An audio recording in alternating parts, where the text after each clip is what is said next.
अच्छा दूसरा सवाल आज की बाबत, वो मुझसे वो भी शाह साहब हैं, उन्होंने मुझे फरमाया कि जी ये जो गमे हुसैन अलैहिस्सलाम का ये जो मामला आप फरमाते हैं, इसके लिए दलील क्या है? ये मेरे अब भी मुझे व्हाट्सएप पे है। तो मैंने सिर्फ सिंपल सी मैंने शाहजी हुजूर से अर्ज़ की कि बिला सिर्फ दलील मैं अर्ज़ करता हूँ, वो ये है, इसकी सबसे बड़ी दलील ये है, किसी का गम मनाने के लिए उससे रिश्ता होना ज़रूरी है। देखिए बिला, ताल्लुक हो, मैं यहाँ बैठा हूँ, मेरा भाई अमेरिका में बैठा हो, ताल्लुक हो, अगर उसे सुई चुभे, मेरा हमसाया नहीं रोएगा,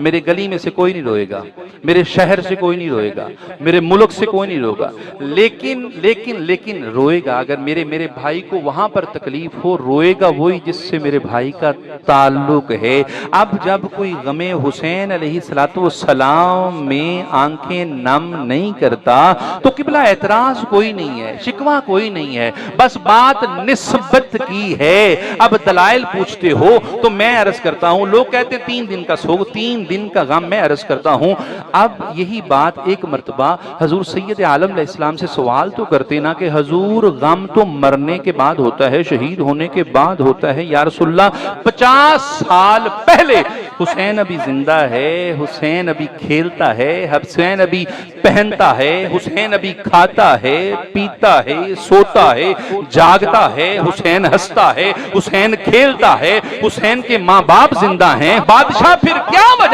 है? अभी तो हुसैन ने करबला में जाना है, फिर क्या वजह है कि अभी से हुसैन का गम? तो कमली माल वाले ने आंखें नम करके कायनात वालों को बता दिया कि वो तुम्हारे बेटे हैं जिनके मरने के बाद गम होता है, ये अली का बेटा है, ज़हरा का बेटा है, मुस्तफा का बेटा है,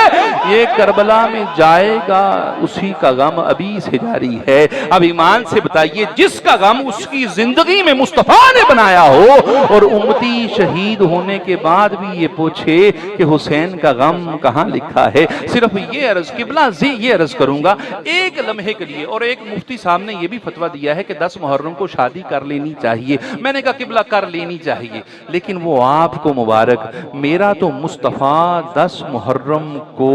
कोई शीशी पकड़े हुए कभी हुसैन का खून लेने के लिए भाग रहा था, कभी अली लेने के लिए भाग रहा था, कभी अली असगर के खून के लिए भाग रहा था, मुस्तफा कभी ओनो मोहम्मद के खून के लिए भाग रहे थे, मुस्तफा कभी गाजी अब्बास के पीछे भाग रहे थे, मुस्तफा कभी, और ये मैं अपनी तरफ से रवायत नहीं, तमाम मुहद्दिसीन ने इस पे इत्तफाक किया है। ये सिर्फ हजरत अब्दुल्ला इब्ने अब्बास से नहीं, अब्दुल्ला इब्ने मसूद से नहीं, बल्कि सैयदा बीबी पाक उम्मे सलमा फरमाती हैं कि मैंने मुस्तफा को देखा, बादशाह को देखा, बादशाह को मैंने ख्वाब में देखा, 10 मुहर्रम का दिन है, मेरी आंख लगी वो महबूब जिनकी कभी जुल्फों में खम ना आया, जिनकी कभी दाढ़ी न बिखरी। उम्मे सलमा फरमाती 10 मुहर्रम का दिन था और दोपहर का वक्त था, मैंने मुस्तफा को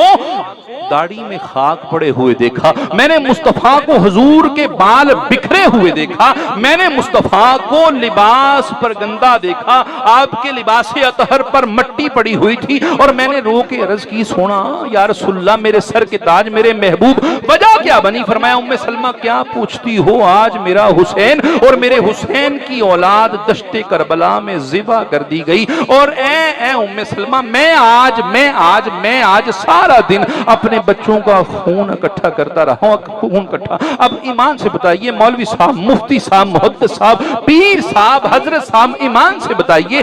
से बताइए क्या जेब देता है जिस दिन मुस्तफा अपने बच्चों का खून इकट्ठा करने के लिए भाग रहा हो, दौड़ रहा हो, कभी इधर कभी दाएं कभी बाएं, कभी आगे कभी पीछे, दश्ते कब्र करबला में मुस्तफा के कदम, जो वो कदम जिसको अर्शे मौला चूमता है, वो कदम दश्ते करबला में चुभती हुई रेत और कांटे, और मुस्तफा अपने बच्चों का खून इकट्ठा कर रहे हैं। मौलवी साहब, हजरत साहब, अब दिल पे हाथ रख के बताइए, जिस दिन मुस्तफा अपने बच्चों का खून इकट्ठा करते हों, क्या मौलवी साहब बेटे की शादी पे डोल बजना अच्छा लगेगा? ईमान से बताइए किबला, मोहब्बत के बड़े दावे और बड़ा आसान होता है, लेकिन एक लम्हे के लिए किबला महबूब से ताल्लुक कायम भी हो, और फिर ये दावा, ये फतवा, ये मसला, ये सब कुछ भी बयान किया जाए कि 10 मुहर्रम को शादी जायज है, किबला किबला सिर्फ ताल्लुक जिसकी निस्बत इमाम हुसैन से है, अहले बैत से है, मुस्तफा से है, हो नहीं सकता।